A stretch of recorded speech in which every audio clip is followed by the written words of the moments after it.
Straight Up is back at it here to give everyone another UFC related video. In this particular video, I'm going to be going over what should happen next in the UFC lightweight division.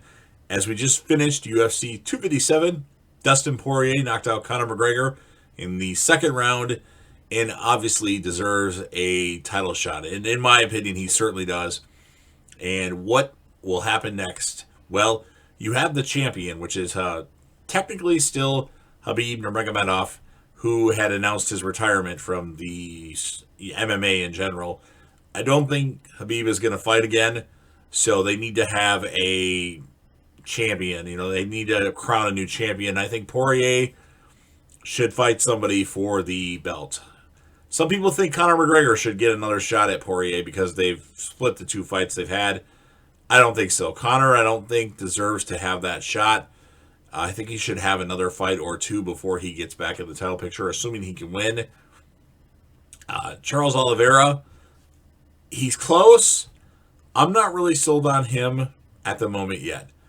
Michael Chandler, I would almost be willing to give Michael Chandler a title shot, just because he did good. So, and then the other person that you would potentially match Poirier up with, Justin Gaethje, who he was on a 4-fight winning streak and then lost to Khabib, and he was the interim champion.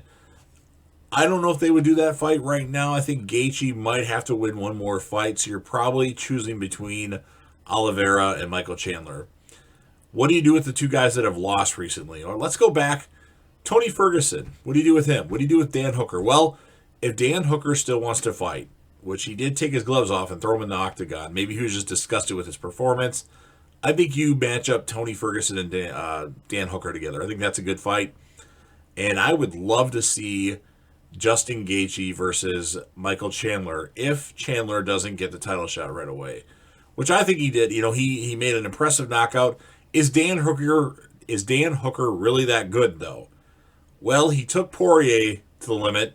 It was a close decision that he had with Poirier, so I would almost be willing to put Chandler in a different fight. Against Gaethje would be entertaining. As far as Conor McGregor goes, Conor needs a different fight. I would almost, if they do it at 155, which this is the fight they have to do. If it's a fight, it has to be at 155. Let's have the trilogy fight with Nate Diaz. That would be a good fight, and that would obviously build somebody's stock up. I think Nate Diaz still has it.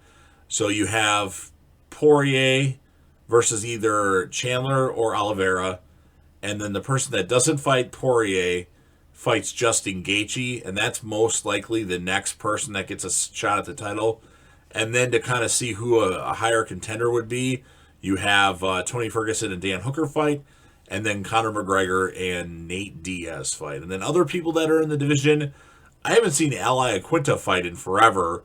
I'm not sure what his status is of what's wrong with him and he's not fighting. And then, of course, there's Donald Cowboy Cerrone, who said he wanted to give one more shot at lightweight and give it his all before he rides off into the sunset. So maybe they could almost fight again because they had a fight. Cowboy won the fight. That would be an exciting fight to see again, maybe. But other than that, I mean, I would match them up with different guys that haven't had a crack at it yet. If that, you don't want to put Iaquinta against Conor or Hooker or Ferguson. But certainly, I think Ferguson and Hooker is a good matchup. I think Gaethje versus either Oliveira or Chandler is a good matchup. And then Poirier would take on the person that didn't get they think is the number one contender. So those are my thoughts. I really like what Michael Chandler did against Dan Hooker, though. I'm really a big fan of Michael Chandler. Obviously, I really like Justin Gaethje. And a lot of people don't realize I really like Dustin Poirier, too. He's not in my top 10, but I've liked the fights he's had. I like the fight that he had against Justin Gaethje. I like the fight that he had against Eddie Alvarez. The fight against Conor was good.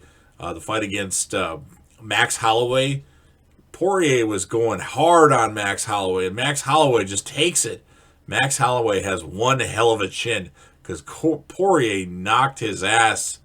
Well, he didn't knock his ass out, but he beat the shit out of him, but Holloway still kept standing. So those are my thoughts. I do like Poirier.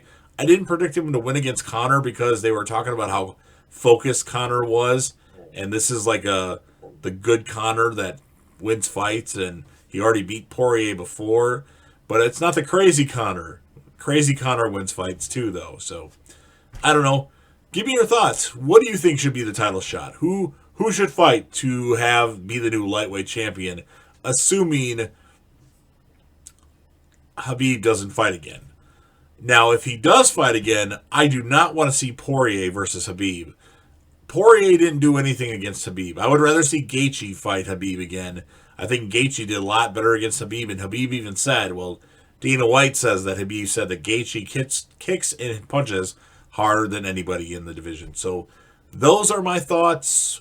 What do you think? Let me know. If you're a fan of the UFC, especially a fan of the UFC lightweight division, go ahead and smash that like button. If you know anybody that would be interested in this, share it with them. Leave me a lot of comments. Tell me who you think should fight.